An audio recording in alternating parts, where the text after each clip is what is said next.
Baik, terima kasih atas waktu yang telah diberikan kepada kelompok kami. Kami dari kelompok 4 akan mempresentasikan tugas biologi tentang cloning pada hewan. Sebelum kami lanjut ke perkenalan, alangkah baiknya kita mengaturkan puja Pangastunggara Panganjali Umat. Om Swastiastu. Baik, perkenalkan nama saya Iwayan Saputra, absen 19. Saya Nika Depti Artini, absen 20.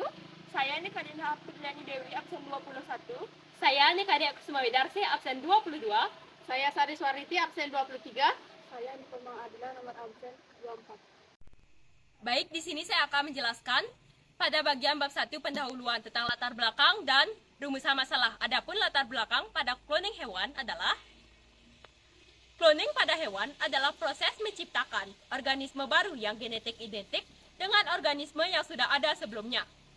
Proses ini biasanya melibatkan transfer inti sel dari sel somatik non-reproduktif dan ke dalam sel telur yang kehilangan inti.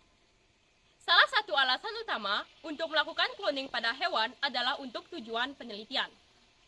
Di samping itu, cloning hewan juga telah digunakan dalam produksi ternak dan peternakan.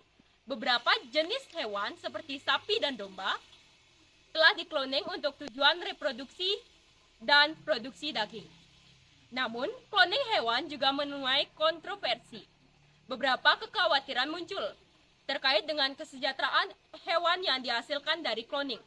Karena proses cloning dapat menyebabkan masalah kesehatan dan kesejahteraan pada hewan yang dihasilkan. Meskipun demikian, cloning pada hewan terus menjadi subjek penelitian yang penting dan menarik. Ilmuwan terus melakukan penelitian untuk memahami lebih baik proses cloning serta potensi manfaat dan risikonya.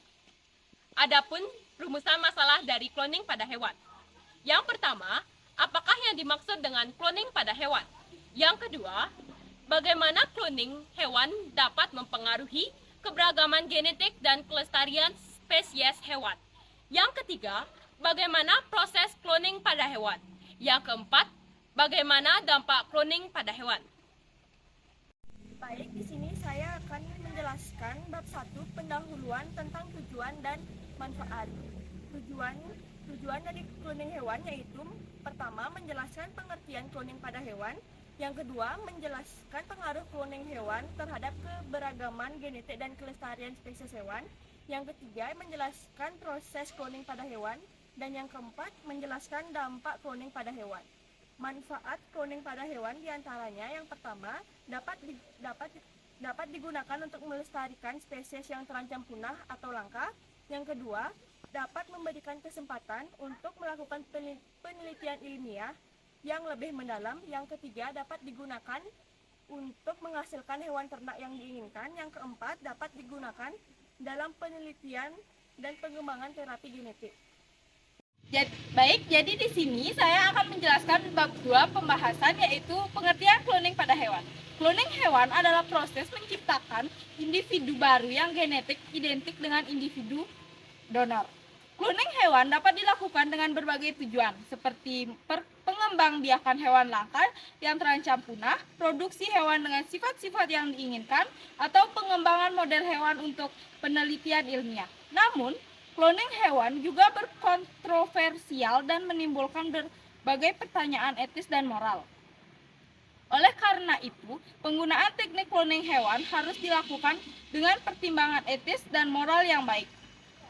2.2 Pengaruh cloning hewan terhadap keberagaman genetik dan kelestarian spesies hewan.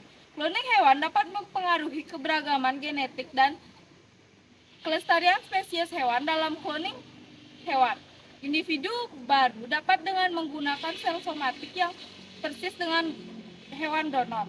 Ini menghasilkan individu yang genetiknya identik dengan hewan donor, sehingga tidak ada variasi genetik yang terjadi. Cloning hewan juga dapat mempengaruhi keberagaman genetik dalam suatu populasi hewan. Karena jika individu yang dihasilkan dari cloning dibiakkan atau dikembangbiakkan, maka mereka hanya akan menghasilkan keturunan yang genetiknya identik dengan mereka. Oleh karena itu, cloning hewan harus dilakukan dengan hati-hati dan pertimbangan yang cermat, sehingga tidak membahayakan keberagaman genetik dan kelestarian spesies hewan. Baik, di sini saya akan menjelaskan proses cloning pada hewan dan dampak cloning pada hewan. Proses cloning pada hewan terutama mamalia umumnya melibatkan teknik cloning somatik yang juga dikenal sebagai cloning dari sel somatik. Berikut adalah tahap proses cloning pada hewan atau urutan proses cloning domba yang paling benar adalah 1. Pengambilan sel somatik, 2. Pengosongan sel telur, 3. Penggabungan sel somatik dan sel telur, 4.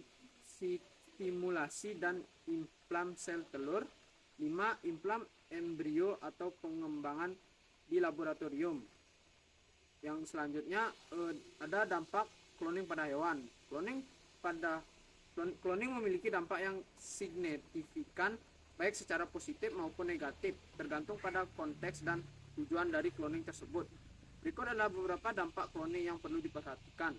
Yang pertama, keuntungan dalam pertanian. Yang kedua, penelitian dan pengembangan medis. Yang ketiga, pelestarian spesies terancam punah. Yang keempat, kontroversi etika dan moral. Yang kelima, potensi penyalahgunaan. Yang keenam, masalah kesejahteraan hewan. Di sini saya akan menjelaskan bab 3 tentang kesimpulan.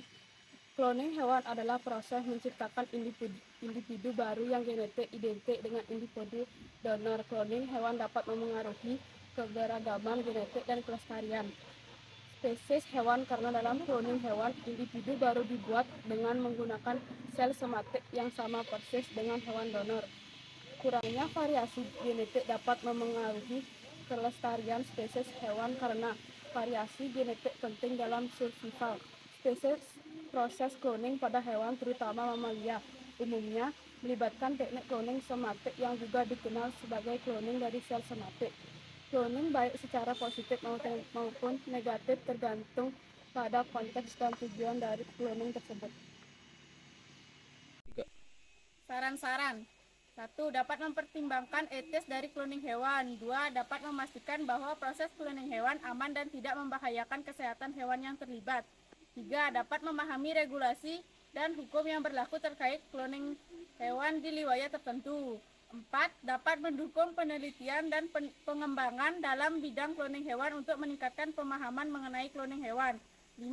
Dapat meningkatkan pendidikan dan kesadaran masyarakat terhadap cloning hewan. Nah, cukup sekian presentasi dari kelompok kami tentang tugas biologi, yaitu cloning pada hewan. Jika ada kesalahan kata, mohon dimaafkan. Kami tutup dengan Parama Santi. Om Santi Santi Santi Om.